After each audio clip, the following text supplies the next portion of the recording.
Papaano magtitiwala ang isang tao sa iyo kung ikaw napaka-plastic mo? Papaano magtitiwala ang isang tao sa iyo kung nanloloko ka? Ang isang taong plastic, walang gagawin yan kundi lokohin ang kanyang kapwa. Totoo yan. Palaging magsusuot ng maskara ng kabaitan para mapagtakpan ng kanyang kalokohan. Totoo yan. Mag-iingat po kayo, mag-iingat tayo. Dahil ang kaibigan natin ngayon, posibleng maging kaaway natin bukas. Yung nakaharap sa iyong matino ngayon, pagtalikod kaaway ka. Kung galit si Jesus nung time niya sa mga Pariseo at eskriba na mga plastic na tao nung time niya, how much more sa panahon natin ngayon? Galit din si Jesus sa mga taong plastic at hindi totoo. Bakit kaya may taong ganyan, no? Kahit ginagawan mo na ng kabutihan, kahit tinutulungan mo na, kahit binibigyan mo na, kahit ginagawaan mo na ng tama, nagagawa ka pa rin nilang lokohin. Manloloko pa rin sila. Kahit gaano kabait ng isang tao, nanloloko pa rin. Pero may hangganan ang pagiging plastic ng tao. May hangganan. Sapagkat ang Diyos, mas pinagpapala niya ang taong totoo kesa ang isang taong nanloloko ng kanyang kapwa. Huwag na huwag po tayong manloloko ng ating kapwa. Huwag na huwag niyo pong gagawin lokohin ang inyong kapwa-tao. Dahil may balik yan sa inyo. May balik yan sa atin. Pag niloloko mo ang iyong kapwa-tao, alam ng Diyos yan. At babalik sa iyo ang resulta ng iyong panloloko. And walang panloloko ang hindi nabubunyag. Walang pagkukunwari ang hindi malalaman. Balang araw, manloko ka man ngayon, malalaman din yan bukas. Kanya nga napakaganda ng hamon ni Jesus Bakit kailangan mong manloko? Ba't di ka maging totoo? Ganun lang naman yun Kung sino ka, di pakita mo kung sino ka. Mas matatanggap ka pa ng ibang tao kung ikaw nagiging totoo. Tama? Kesa yung manloloko ka ng manloloko, akala mo naman hindi malalaman yung panloloko mo. Di ba ho? At yung mga taong nanloloko, hindi po umaasenso yan sa buhay.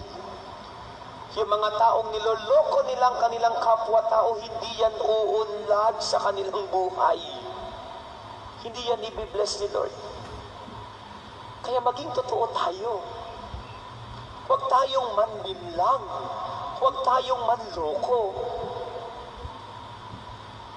Ang taong nanloloko ay yung taong plastic na tao. Totoo yan.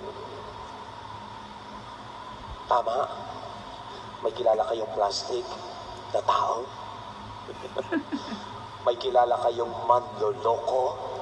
Niloko na kayo? Kita ninyo?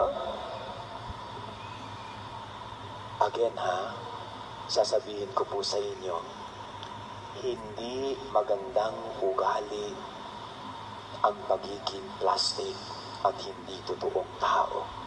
Hindi magandang ugali yan.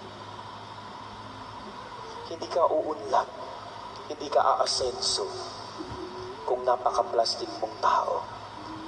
Lalo na kung yung pinaplastikan mo ay napakabuting tao, ay naku, sabihin ko sa iyo, hindi ka i-bless ni Lord. May mga ganyan Kahit napakabuti na yung isang tao, tinutulungan ka na, ginagawaan ka na ng kabutihan, pero nakukuha mo pang lokohin at plastikin. Diba? Bato-bato sa langit ho ngayong gabi. Ang nagsisimbang plastic at loko-loko at nanloloko ng kanyang kapwa, magkakabukol mamaya. So yun po ang pinupunto ni Jesus. Kaya galit si Jesus sa mga Pariseo at Iskriba eh. Ito mga Pariseo at Iskribang ito, napaka-plastic nila sa buhay nila. Niloloko nila yung mga tao. Kaya hanggang ngayon, galit din si Jesus sa mga taong plastic at manloloko. Amen? Amen. Maging totoo ka. Kung ano yung ugali mo, ipakita mo. What you see, is what you get. Yun lang. Kung ayaw ka, diwag. Hindi yung magiging plastic ka. Ang ayos-ayos mong kausap.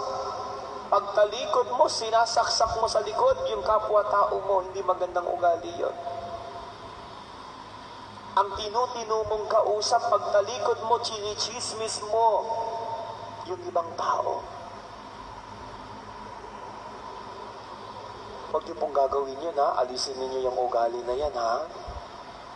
Hindi yung magandang ugali yun. Yung taong plastic. Baka malusaw ka.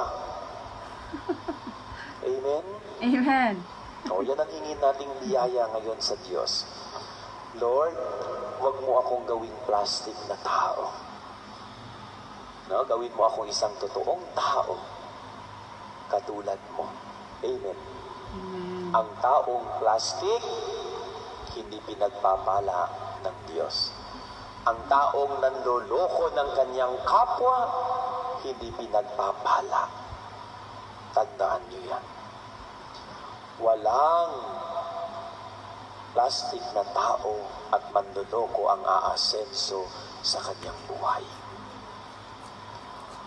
Kung ang iyong ikinabubuhay, kung ang iyong ikinatutuwa ay ang manloko ng iyong kapwa, hindi ka pagpapalain ng Diyos sa iyong buhay. Amen?